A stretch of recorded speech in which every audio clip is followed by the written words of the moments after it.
Let's graph using slope-intercept form. Notice that the equation is already in slope-intercept form. Because y is by itself, we're in the form y equals mx plus b.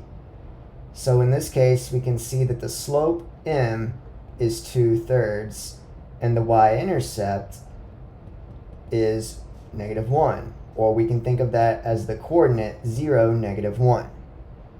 We'll start by plotting the y-intercept, -1. So on the y-axis, we have -1. And the slope is 2/3. So think rise over run. From the point that you just plotted, we're going to rise 2 and run in the positive direction 3. And if we wanted to, we could actually do the opposite, because 2/3 is the same thing as -2 over -3. We could have gone down 2 and to the left 3. Notice that the slope is still consistent.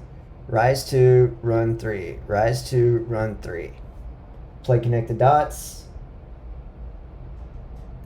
And we have our graph. In this example, again, recognize that you are in slope-intercept form because y is by itself. So we can identify the slope as -1/2 and the y-intercept is 3, or as a coordinate 0, 3. Start by plotting that point 0, 3. So we have 3 on the y-axis. And the slope is -1/2. That means we need to go down 1 and right 2. We'll repeat that, down 1 and right 2. Or we could have done the opposite. We could have gone up 1 and left 2. So starting at the y-intercept, we could have gone up 1 and left 2.